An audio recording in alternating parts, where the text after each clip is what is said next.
नरेंद्र मोदी को जादू की छड़ी लेके थोड़ी बैठा हुआ है, दावतें थोड़ी दे रहा है दूसरे ममालिक को। वो तो खुद देख रहे हैं, डेवलप है। इंडिया में जाते हैं पता चलता है इतना डेवलप हो चुका है कि वहाँ पे एयर टैक्सियाँ बना दी हैं। ये है कि जो इंडिया का स्ट्रेटेजिक रोल है, एक जो पार्टनरशिप है उनकी यूएस के साथ और जो वेस्टर्न अलायंस के साथ उनकी जो भी है, तो उसमें आई थिंक उनका एक बहुत बड़ा मेजर जो है ना वो पार्टनर है इंडिया। और रीजन में चूँकि इंडिया की ज़रूरत है यूएस को against China, so I think बहुत बड़ा इम्पैक्ट है। इंडिया ने बहुत अपने आप को जो है ना वो इकोनॉमिकली इम्प्रूव कर लिया। आपको लगता है कि भारत यूज़ होने वालों में से है, हो सकता है यूज़ जिस पोजीशन पर अब भारत पहुंच गया? आपने बोला है कि अमेरिका को, चाइना को काउंटर करने के लिए भारत को ज़रूरत है, तो भारत तो खुद उनको आंखें दिखाता है। नहीं, आई थिंक ये तो पॉलिसीज़ होती है ना। ईरान हमारा एक तो थोड़ा सा सेक्टेरियनिज्म का इशू है, लेकिन वो उसको इग्नोर किया जा सकता है। इंडिया का और बांग्लादेश का भी तो सेम इशू है, लेकिन उन्होंने अपने मसाइल पे काबू पाया है। हमारे अनफॉर्चुनेटली सीरियसली इस इशू को टेक अप नहीं किया गया। हमारे यहाँ जो इंडिया के साथ रिलेशन की बात करता है, ट्रेड रिलेशंस हों या इस तरह के दीगर मामलात हों, जो चीज़ एक नारा लगता है सर, जो मोदी का यार है वो गद्दार है, यही नारा लगता है। उसमें इश्यूज हैं, उसके ऊपर चेक्स एंड बैलेंसेस नहीं है। या नरेंद्र मोदी साहब ने ऐसे लीडर जो है ना वो सदियों में एक इंडियन इंजीनियर्स को हमारे ऊपर प्रेफर किया जाता है। क्यों किया जाता है? कि वो टेक्नोलॉजी में हर चीज़ में हमसे आगे निकल गए। जिस मुल्क में आईटी का मिनिस्टर अनपढ़ होकर आईटी के महकमे को डील कर रहा होगा, वो आईटी को क्या समझेगा? सर, जिस मुल्क में एजुकेशन का मिनिस्टर अनपढ़ होगा, वो एजुकेशन को क्या समझेगा? सही बात है। इंडिया को देख लें, बांग्लादेश को देख लें, अफगानिस्तान को देख लें, जो आए रोज़ मुस्तकम हो रहा है और हम लोग आए रोज़ कमज़ोर हो रहे हैं। और सिर्फ इसकी एक वजह लाकानूनियत। मैंने पिछले प्रोग्राम में भी आपको यही चीज़ बताई थी, लाकानूनियत। जब तक ये कानून पे अमल दरामद नहीं होगा, कोई कुछ नहीं कर सकता। आप और मैं अकेले कुछ नहीं कर सकते। सबको अपनी अपनी जिम्मेदारी लेनी है। 1973 का आइन फिर बदलने की जरूरत है। मैं भी इंडिया की बात करें तो उनको किस चीज़ में वो लोगों को बीट करना चाहते हैं? टेक्नोलॉजी में, क्योंकि यही सबसे मेन पावर और यही सबसे मेन चीज़ है। क्योंकि जिस कंट्री के पास टेक्नोलॉजी होगी उसका मुकाबला कोई भी नहीं कर सकता। और फ्रांस दे भी रहा है और डील्स भी दे रहा है। आज हमारी अदलिया जो है वो 141वें नंबर पे है, और वो काफिर होके, गैर मुस्लिम होके, उनकी अदलिया किस पे? पहले नंबर पे है। क्यों? नमाजा गया, शुबाजा आया, शुबाजा गया, नमाजा आया, लूटते हैं और भाग जाते हैं। हाँ। बहुत अच्छा है। हाँ। महंगाई ने हमें तंग किया है। हाँ। लोग बच्चों को मार रहे हैं, रोटी नहीं मिल रही, बहुत परेशान किया है ना लोगों ने।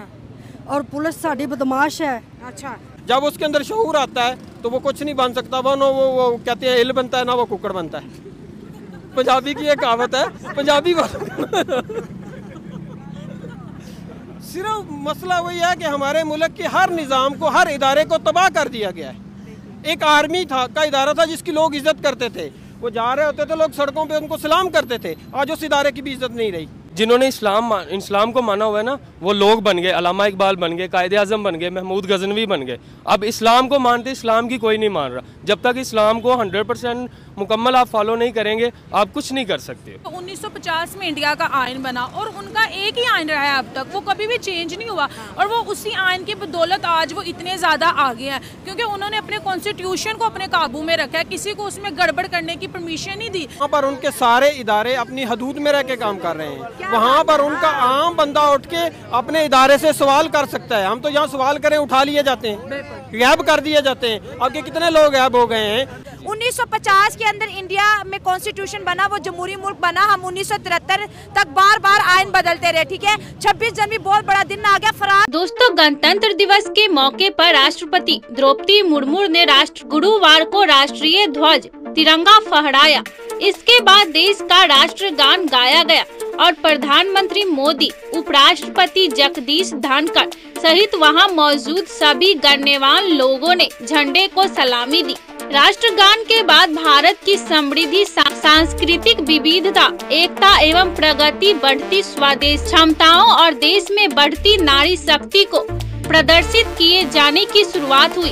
भव्य परेड में दुनिया के देश की सैन्य और संस्कृति को देखा गया। फ्रांस के राष्ट्रपति एमेनुएल मैक्रों गणतंत्र दिवस समारोह के मुख्य अतिथि के रूप में कर्तव्य पथ पर इस भव्य कार्यक्रम का गवाह बने। इसके साथ ही वह विश्व के उन चुनिंदा नेताओं की सूची में शुमार हो गए जिन्होंने पिछले 7 दशकों में देश के सबसे बड़े समारोह की शोभा बढ़ाई है। यह छठा मौका था जब कोई फ्रांसीसी नेता गणतंत्र दिवस समारोह में मुख्य अतिथि बना है।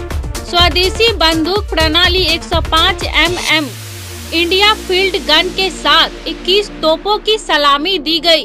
जम्मू कश्मीर के भद्रवाह में हो रही बैगनी क्रांति को शुक्रवार को गणतंत्र दिवस परेड में वैज्ञानिक और औद्योगिक अनुसंधान परिषद की झांकी में महत्वपूर्ण स्थान मिला। CSIRF के एक वरिष्ठ अधिकारी ने बताया, बैगनी क्रांति भारत की वैज्ञानिक शक्ति और भद्रवाह व आसपास के क्षेत्रों के उन किसानों की मेहनत की भावना को प्रदर्शित करती है जो पिछले कुछ वर्षों में उद्यमी बन गए हैं। लेवेंडर के फूलों से सजी मनमोहक झांकी में लेवेंडर की एक विशिष्ट किस्म के विकास, इसकी खेती और तेल, इत्र एवं अगरबत्ती बनाने के लिए इसके प्रसंस्करण की कहानी बयां कर रही है। भारतीय वायुसेना दल में 144 वायुसेना और 4 अधिकारी शामिल रहे। लोहा मनवाना है और उनका जो है इंडिया भी जो है ना वो कहता था कि ये वाकई कंट्रियां जो है ना ये डेवलप कंट्रियां हैं, ग्रो करने वाली कंट्रियां हैं। माशाल्लाह ये हम कोशिश करेंगे कि हम इनके पास आएँ, लेकिन इतना मजबूर कर दिया नरेंद्र मोदी साहब ने। ऐसे लीडर जो है ना वो सदियों में एक दो आते हैं और मेरे ख्याल में इंडियन ऑडियंस को मैं कह रहा हूँ कि अगर ऐसा सच्चा पक्का अच्छा लीडर मिल जाए ना तो उसको खोना नहीं चाहिए।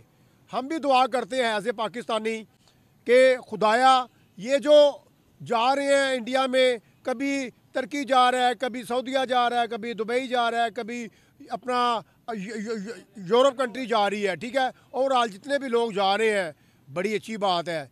ये सरप्राइज़ है मेरे ख्याल में। देखें ये होती है कामयाब जो ममालिक होते हैं, कामयाब ममालिक के पीछे जो है ना वो एक सच्चे पक्के लीडर का हाथ होता है, ठीक हो गया। और हमें बड़ी खुशी होती है, हम कम से कम उनकी कॉपी भी नहीं कर सकते भाई, हमें चाहिए हम कॉपी करें, कॉपी नहीं कर सकते। क्या वजह है कि वहाँ जाकर लोग उनसे मतलब एक पर्सनल अटैचमेंट हमें जो है वो देखने को नजर आती है।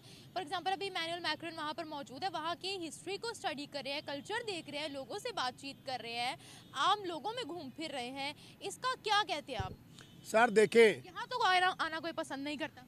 देखें अगर आपकी तो तालीम में किधर है, पैसा उनका किधर है, सेहत में वो किधर है, बहुत आगे है। हम उनसे भी पीछे, हमारा हिस्सा था वो। सर मैं ये बता रही हूँ कि कई सालों से बांग्लादेश की आबादी जो है स्टेबल हो गई। पाकिस्तान के अंदर बढ़ती हुई आबादी खतरनाक हद तक पहुँच गई है। हर बंदा 10-10 बच्चे पैदा कर रहा है, 8-8 बच्चे पैदा कर रहे हैं। अवेयरनेस ही नहीं है भाई, किसी भी पॉइंट ऑफ व्यू को ले लें हम।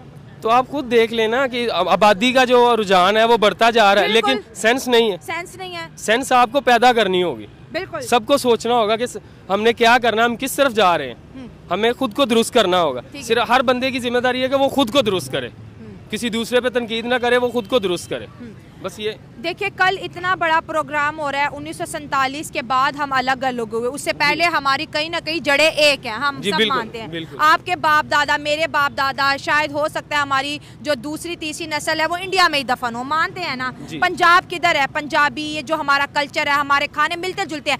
आज फ्रांस वहाँ बैठा है और हम नहीं बैठे, क्या कभी हमने ये सोचा है कि क्यों? ये हमारी खुद की कमजोरी है। वो एक कहावत है ना कि जी एक फ्रांस ने या चाइना ने एक मशीन निकाली थी कि वो चोर पकड़ेगी। हाँ। तो ठीक है, एक मुल्क से 10 पकड़े, दूसरे से 20 पकड़े, तीसरे से 30 पकड़े, और इधर आए तो वो मशीन ही गुम हो गई। सही कह रहा हूं। पाकिस्तान में चोर पकड़ने वाली मशीन गुम हो गई। जी अच्छा, ये हाल है हमारा, ये हाल है। जब तक हम खुद नहीं संवरेंगे कोई कुछ नहीं कर सकता। अच्छा, जब हम देखिए, मैं पॉलिटिकल अफेयर्स पे बात करती हूँ, पड़ोसियों की, अफगानिस्तान की खबर लेती हूँ, इंडिया की खबर लेती हूँ, पाकिस्तान की, क्योंकि चाइना तो सुपर पावर, ना हमारा कल्चर एक है, ना हमारी जुबानें एक है।